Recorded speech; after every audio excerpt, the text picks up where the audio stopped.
Awesome. Welcome to the Pro Formula Podcast. I'm your host, Tarek Shabazz. And on our podcast, we help professionals figure out that formula to take their business to the next level. I'm sitting in here in Dallas, Texas, y'all, with my man Dream at the studio at Dream Motivate Studio, man. If you don't know about it, you need to learn about it. But while I'm still out here in Dallas, you know I got to represent the hometown, baby, them world champion, them Denver Nuggets, man. But more than that, man, I want to let y'all know I'm so excited to introduce you all to my guest. It's Mr. KP, the owner of Unique Image Beauty Supply out there in Arlington, Texas.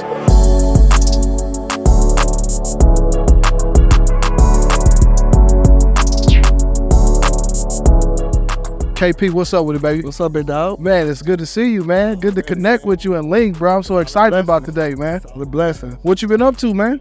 Man, grinding, man. You know, I got a pretty big schedule, man. Shout out to my boy Dream, man. You know, we talked about, balancing in time, and so I've got a lot of hats I got to wear. Yeah. So of course, I'm a father. Got 3 kids and, work. I'm a director at a dealership called Vanguard Key in Arlington. Okay. I manage multiple people. I make sure the whole operation is running smoothly. Not only that, I own a Unique Image Beauty Supply. I have multiple employees, and I make sure everybody's taken care of. And I also have a podcast called Beauty in the City. Beauty in the City. That's fire. We're going to get into all of that, man, because one of the things that I want to talk to you about is how do we manage working your 9 to 5 and also living out your dream, building your business. And you said something at the start of it, like, I'm grinding. Yep. I understand that, but talk to me a little bit about what that looks like when you over here putting in all those hours and all of that work. How are you doing all of that?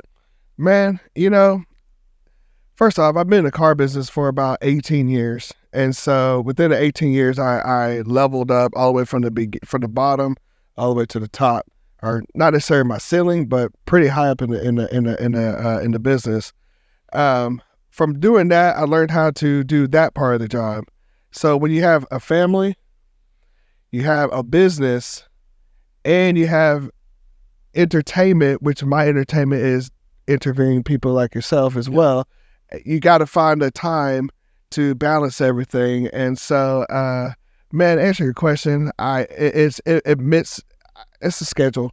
I try to write everything down, try to balance everything. It's not perfect. Yeah. I still try to figure out ways to, make everybody happy. But at the end of the day, I'm not doing anything that's stupid. I do everything that I feel is right for me and my family, and also to make money at the same time. Yeah. So I get that. And I think, sometimes when we're looking at entrepreneurs, they just think, man, the only way I can do it is I got to go full time with this, but you seem to have found a way that you're doing your business. You got the unique beauty supply, Unique Image Beauty Supply, but then you also are working your 9 to 5. How do you make sure that you're putting enough time in your business to grow your business the right way? And I heard you say that you got a staff. Is it because you got a team and they out there putting in the work with you? Yeah, let me ask you, and I'm glad you said that. I came from an environment where I had no choice but to have trust issues. When you have something, a baby, and you build something from the bottom to the top, and everything came out of your pocket, that right there makes you, hey, no one could touch my money, because every single dollar that is in the store, let's give you an example, the paper, the trash bags, everything came out of my pocket. Yeah. So when it gets that sensitive, it's you get a little bit more emotional about, trusting people, but I had to learn how to trusting other people so that you could carry on, let the system and the process do what it has to do in order for you to do other bigger things. Yeah. It's a dope book that y'all should check out. I'm a big reader. It's called Who Not How. Mm-hmm. And that book really just talks about, you got to figure out the who's, and then they let people who have their talent, let them work their talent so that you can do what it is that you do. Is that something that you are learning to do, or is this something that's like I hear you saying you had trust issues. How did you overcome that so that you can put people in position where they can do that? Go. I had to let it go. I actually spoke to some more executives like yourself. He told me, he said, hey, listen, I know everything's your baby. I know everything's good. But if you want to make more money, you got to remove yourself. Let it go. Don't leave it. That's right. Don't leave the baby, but you got to trust your process. You hire the right people. to do what you need to do and That's make the who. sure that's the who. And so you got to make sure that they do everything exactly as if you were at the store.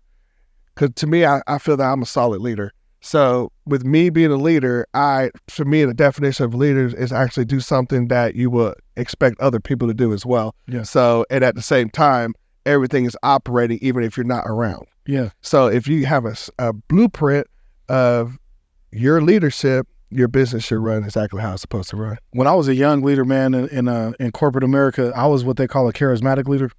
Why you say that? A charismatic leader is the person that inspires people, motivates people, but then when they leave, there goes the inspiration. Yeah. They were inspired to work for you and work with you.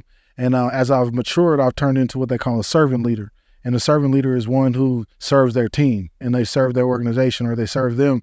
And when you do that, they bring the love back and it's able to be sustained. I used to be able to, I'd be able to turn something around, but then I would leave and then it would fall apart. You know? Right. So it's like, no, I want to be able to create things and have some sustainable, some sustainability. But I realized that I had to start serving, you know, and I think that for me, it was service. You know, once I started providing that service, and it's kind of like what you were just talking about. You want people to do things the way that you're doing them. So you got to elevate and delegate. You know, you got to delegate, help them get better. So that's there. How is your store doing?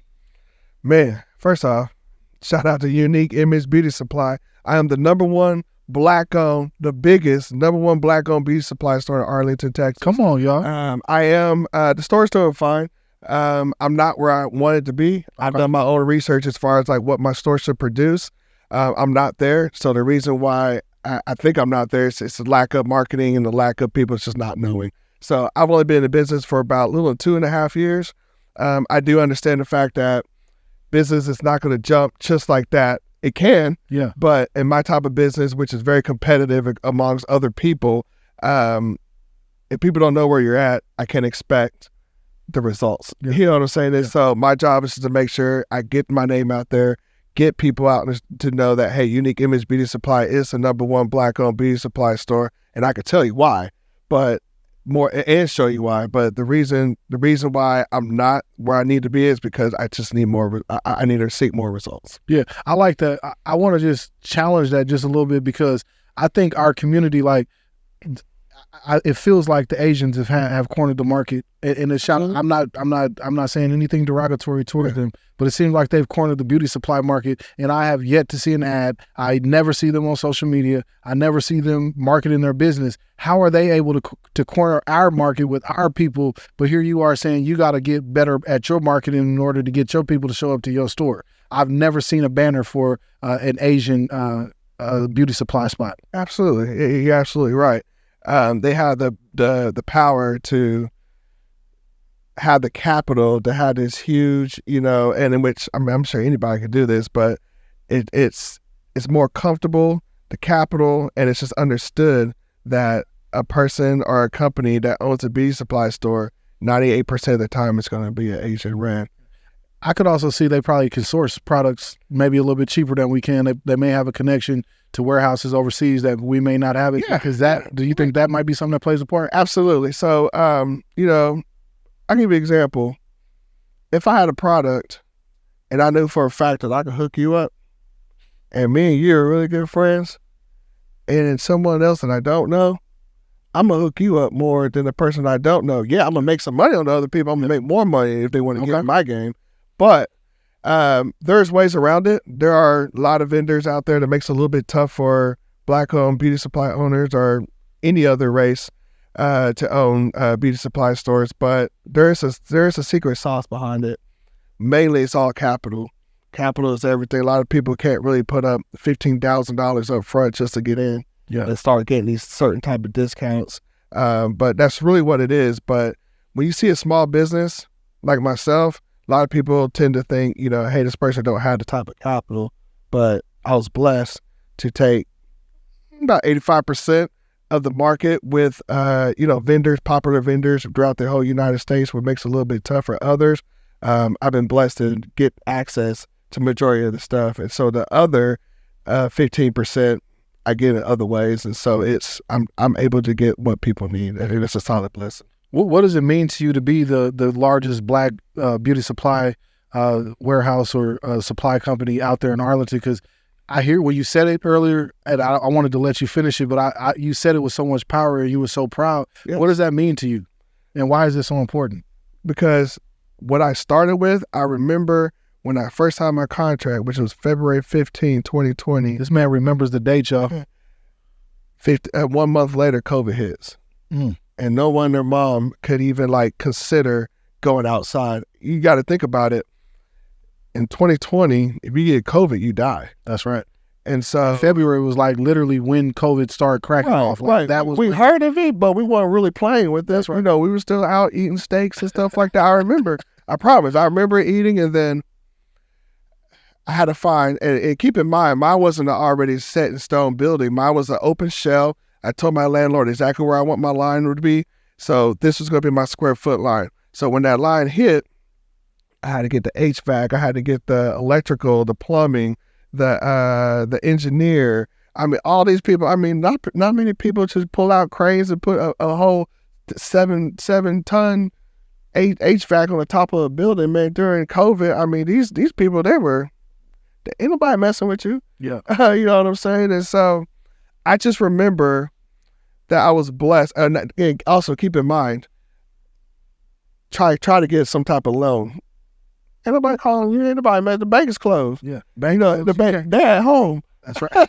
So, you know? To submit an E-at one time. Exactly. And so that's why I put so much heart, so much pride. And when I say that I survived, because I see people left and right peacing out, and just giving up on what their dreams were or bankruptcy. That was the easy way out. To me, I wasn't going to stop without a fight. And so even at the dealership, I remember at the dealership, no one's come to the dealer. I had to lock the front doors and have a side door in the back on the side and have appointments only just to buy a car. Okay. You know, and so it was. And the statute of limitations is up on that, just in case somebody's over there hating. That was totally legal. And if it wasn't, it's too late. Y'all. It is what it is. I already got paid. I already got paid, man. So my man already cashed a check. You're not coming back to get that back. He already got that. It's already spent. But man, I mean, no one really understands unless you own a business and you went through what I went through to have the type of pride that I have. So right now, I mean, I have a wide variety of selection. I've got, but most ladies want wigs, bundles, chemicals, color, got barber supplies. I mean, I got all this stuff. But at one point, I remember I couldn't get anything because everyone overseas shut down. Supply chain was ruined. Boy, supply chain was so hard, man. You didn't see a FedEx truck rolling around the street. Yeah. Now, I'm going to tell you, Amazon was booming. I don't know who they was getting their product from, but somehow them packages was showing up. I told my wife, baby, if I see another Amazon package at this house this week, it's going to be an issue. Absolutely. So Amazon found a way to keep going. But, when you talk about the pride of ownership, I want to drop your first jewel off where you just said you're not going down without a fight. Absolutely. And I think when you go into these businesses, y'all, I would promise you, and KP, if I'm wrong, check me. He did not think that COVID was going to hit. He had no idea COVID was coming. COVID came, and then you kept going. Bro, sometimes you're going to see people like they get hit and that chin is so glass, they took that first shot and then it dropped them and they never stood back up. Right. How did you keep going? That's all in the brain. I told myself that you keep going. I don't even know how I even create. I don't know how my brain even exists like this, but I'm so self-motivated and I don't go down without a fight. If I'm going to fold, I'm going to fold like a G and know that I've got everything that I've got. Yeah. But so the key to that, y'all, is intrinsic motivation. That's that motivation that's inside. He don't need somebody sitting over here patting him on his back, telling him he's doing a good job. He's motivated inside on his own. Is that right? Absolutely. Absolutely. And that's not, I talked to Dream about this, that's not self-taught. That's something that you have to have. That's something that's a gift from God. And I'm so blessed that I'm a candidate in this earth that has that type of motivation in my soul. So I applaud every single person that owns a business or is in business or runs a business. I applaud everyone because you do have so many sacrifices, so many mental thoughts that could be positive and negative and still keep your sanity that's a strange formula, man. Yeah. And so to at the same time be hello, happy family, and keep a smile and stuff in the back of your mind, you know what's really going on. Yeah. But man, so you're not letting your circumstances define you. Absolutely not, because the reason why, no one really cares. You said, who cares anyway? Nobody cares but yourself. Yeah. I was just at a podcast summit, man. Shout out to my man David Shands out there. We was just out there in Miami, and CJ came up there with Eric Thomas's team, and he said, you know, you got to identify what your gift is. And he said your gift is the thing that's easy to you, but it's hard for other people. Absolutely. And so when you were just talking about your mindset, you had said that was something that God gave you. That may be one of your gifts, man. That just you have that ability to be able to overcome and to persevere. And you said it's not something that was self-made; it came from God. But when did you start noticing that that's the way that you were? Did you identify that young in your life when you were a kid, or is this something that has developed over time? I knew as a kid that I had it, but I didn't know how to utilize it. Okay. When I had a superpower, but you just didn't know how to activate it. Absolutely. Unfortunately, to me, I try to use it in the streets way, okay, versus in a business way. Yeah. And of course, a couple reality checks had to come in, and it kicked in at the right time, because it made me the person who I am now. It makes me super humble, and it just all comes in line. So to allow me to do what I want to do. And the crazy thing is, I'm not done yet. Like I just God has more things for me in this world. And the crazy thing is, I like helping people. Yeah. I like to share and give people knowledge and how to do things, and give kids my experience of what you shouldn't do, what you should do. I mean, like it's a solid blessing, man. I mean, I truly don't have any type of negative energy or hate in my system. Yeah. And so with that being said, I reverse that and try to help change and motivate and educate and coach other people in the society. Man, if you all remember the episode that I shot with Dream, and if you haven't checked out that episode yet, check that episode out, because that was a fire interview. But one thing that Dream had talked about was when you feeling down, you got to give. Like, you got to open up your hands and help. He gave some examples of, like, man, go cut the barber. You a barber, going to cut that pastor's hair. You know what I'm saying? So I hear you saying that as well. And I think, again, y'all, I just want y'all to hear the thing. We didn't rehearse this. Oh, no. I know that Dream had that conversation. It's not like he was like, hey, man, this is what he's saying. But I want you all to hear that multiple people are saying the same thing, that it's about helping other people. And I think sometimes, you know, I want to get your take on this, but sometimes people have a hard time. They're like, man, if I help somebody else, then that's going to take away from me. Yeah. That's the part where, you know, you just got to eliminate that thought process. It's not always about you. I mean, you got a role in this earth. You're alive for a purpose. And so if your purpose is eliminated, you won't be with us any longer. But since we're all on this earth and we're walking at this point, you got to figure out how to help that next generation, how to help that next person, because that person has a role as well to help that next person. Yeah, man. I think each one teach one. If we do our part and really help, we really help. Like, there's enough for all of us. Oh, absolutely. And I think we come from a scarcity mindset as opposed to an abundant mindset. The abundant mindset says, yo, there's enough for all of us. But the scarcity mindset says, man, I got to get in the corner and I got to duck away. and I understand it, though, because I came from a situation where we didn't have a whole bunch of successful people. I didn't have a whole bunch of examples of people that were professional. Right. And I think a lot of us got our training in the streets. And that was where we started seeing it. And that's the shadiest place. Any of them people that's trying to figure out, how do I get in or how do I get out? I'm going to tell y'all right now, stop going the easy route. Yep. Take the stairs every now and again. You know what I'm saying? Because that fast money is cool, but you're hurting people. You're hurting yourself when you try to take that. I'm going to ask you, how did you have that type of mindset?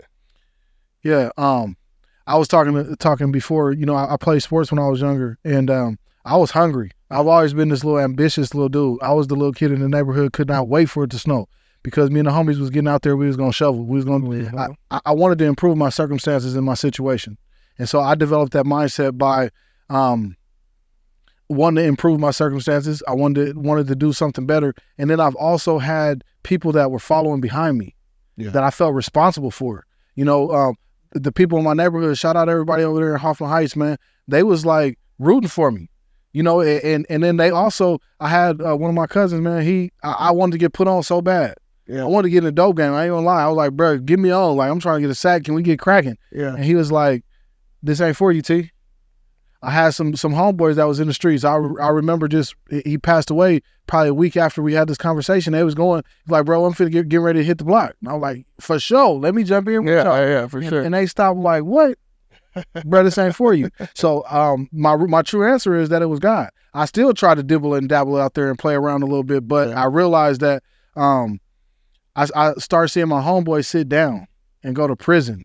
And I was thinking to myself, like, yo, the money that I could be making on a square gig, the money that I'm making on a square gig, I can make more money doing that than what these dudes is making now. He's locked up. Absolutely. So I think that mentality just kind of fed into me. We're going to take a quick break, and I want y'all to check out this commercial by my man Dream Motivates, y'all.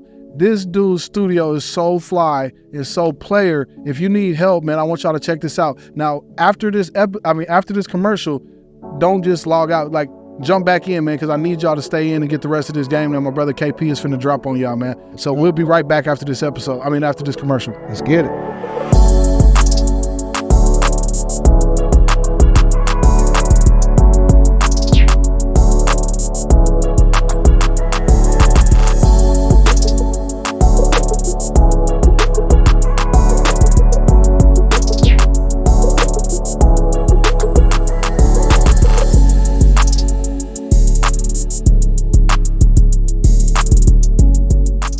Now, was that fly or what, y'all? That man Dream got a thing going on, man. But I'm back with my guest, KP, with Unique Beauty Supply out there in Arlington, Texas, y'all. And I really wanted to learn a little bit more about you, KP, like a little bit about your upbringing. But, like, what would 10-year-old KP think about you? If he was to look at your life today and what you built, how would he feel?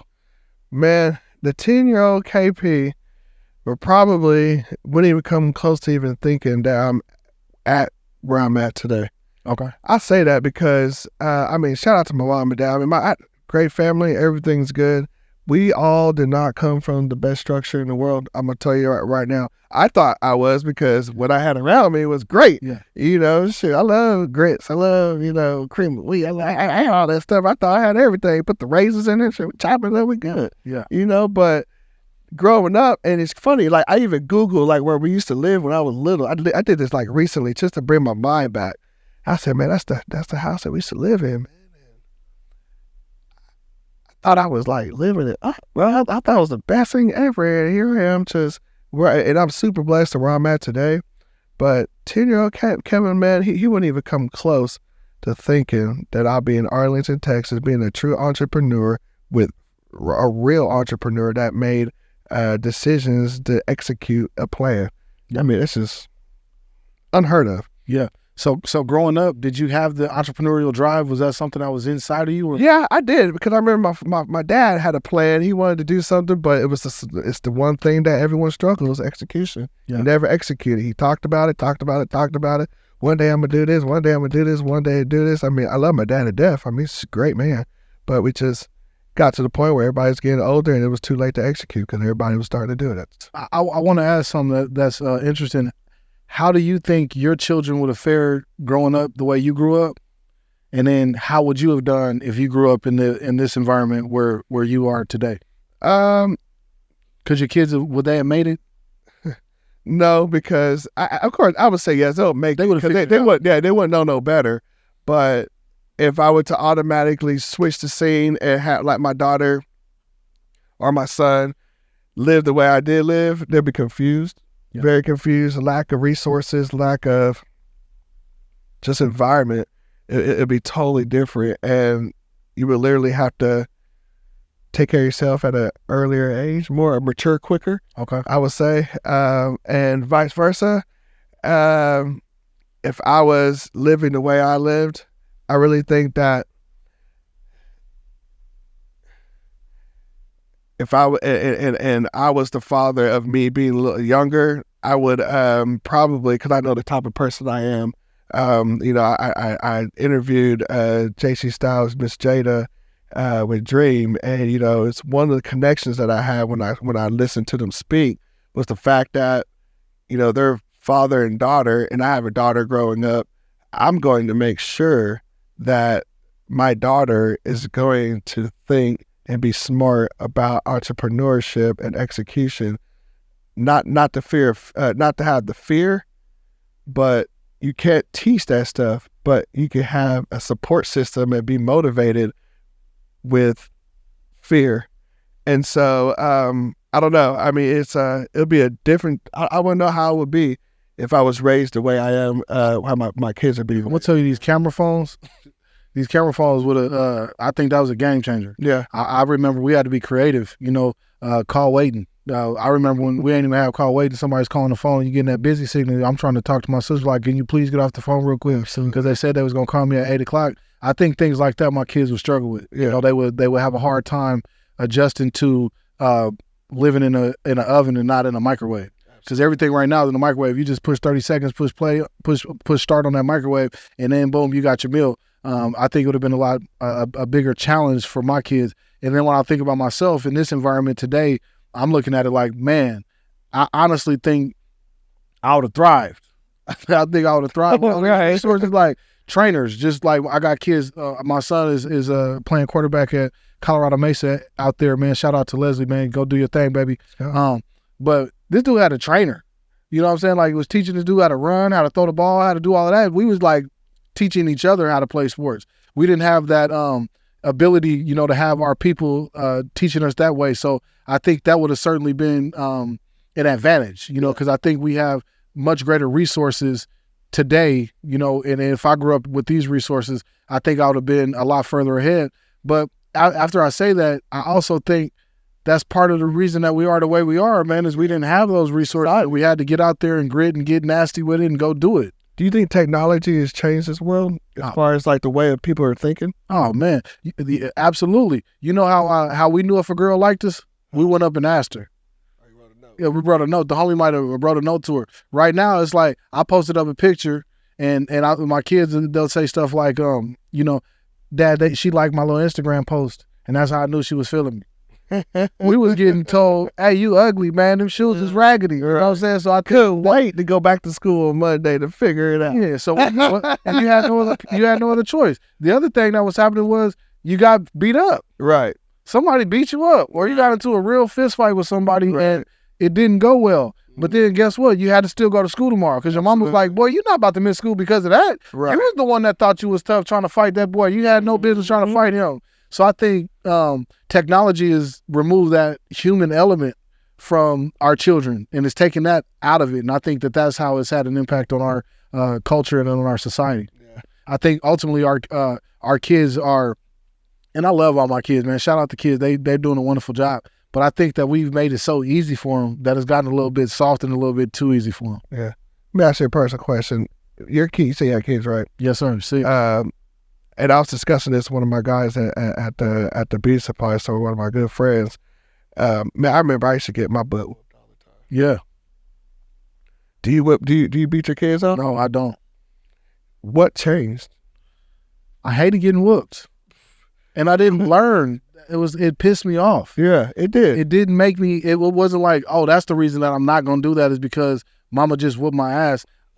I hated how it made me feel, and I hated her for that. Like, in that moment, my dad whooped me, my mama whooped me. I hated it. I understood why they did it and what they were saying their purpose was and all of that, but I hated it. And so I think we parent our kids a little bit different today because of the experiences that we had growing up. And we're saying to ourselves, man, I don't want that. I didn't respond to that.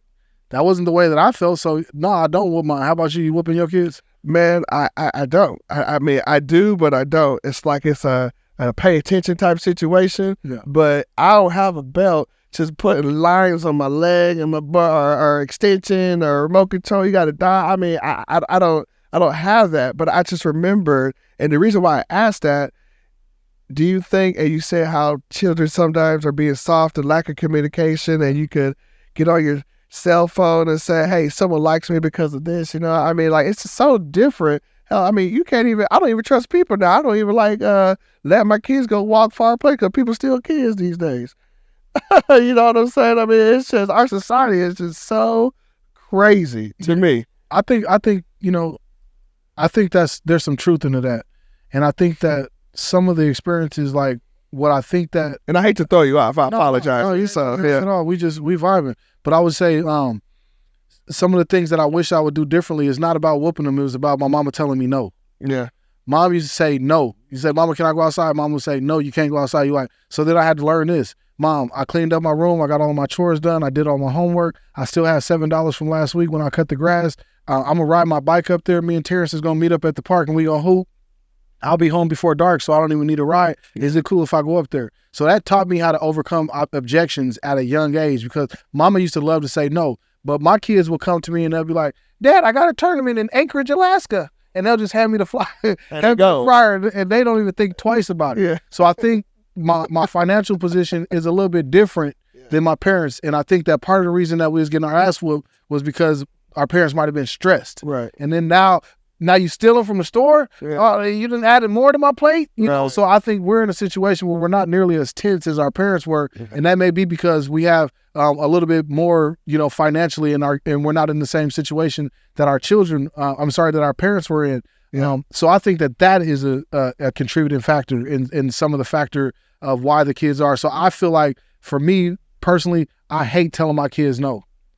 I hate telling my kids no, but for some reason, my mom did not have a problem telling us no.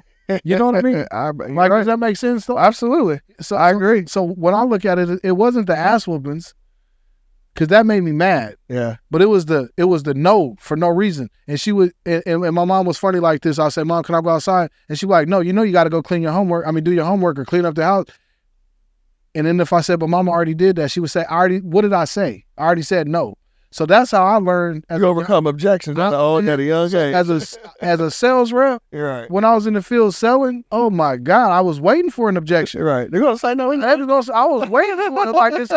But I would try to give you all of this information on the front end so that you could not tell me no. Absolutely. So I want to learn what your pain points are. So those were some of the skills that I learned. I was the mouthpiece of my team. Yeah. I was the one knocking on the door saying, would you mind if we went out there and washed your car?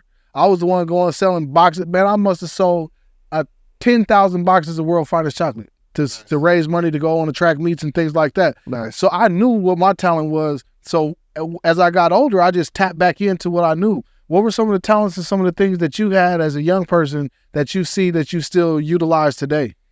Man, probably my best talent was to actually have people to like me instantly at a real quick pace. I was able to present myself present myself in a certain way that it was, I like this guy, so I don't have like too many enemies, but of course I got a whole other side of me. Of course, I get there, find out real quick, you know what I'm saying? But look at it. He's still let's trying to find out. Don't nobody want no smoke. But no smoke, man, no smoke. But I had a solid gift to make someone smile and actually believe what I'm saying. Art of influence, that's the word. Influencing. You had that influence at a young age. Man, powerful. And the crazy thing is, my kids got it right now. It's just like what you said. I can't say no. It's tough. I can say no, but Dad, it's strong. They got that persuasion. Boy, and that's a powerful thing. You become the president of the United States of America if you can outsmart and persuade the right person. Yeah. I want to ask you, I asked you what would your 10-year-old self think of you, but I wonder what would you say to 10-year-old KP if you could talk to him right now, give him a little bit of advice or give him some encouragement? What would you say to him? I was telling him, have fun now, but don't sink yourself into what your friends think is right. Yeah. Because your friends, I'm telling you right now, and I was telling Dream, my group of friends who I thought were friends, some of my friends turned their back on me, went left, stole from me. But my friends went from here, because I was actually pretty popular. I mean, a lot of people knew me, and it was actually important to me. Well, you had the likability factor. Absolutely. And so, different groups of people, different types of people. Even when I was young and growing up, it was crazy. Like I was a gangbanger or anything like that, but there were gangbangers that I knew that I know this group of people don't like this people, this group don't like this people, but I loved everybody. They loved me. And so I just realized I used my mouth, I used my influential skills to get what I wanted. But at the end of the day, my circle is this small because I had trust issues because it's just due to my childhood, man. I apologize, but the good thing is all my L's that I had in my life was all reality checks, and I know for a fact that I always keep my eye open on certain situations that I feel as, can't be looked over. Church, I love that. I want to kind of transition into where you are today.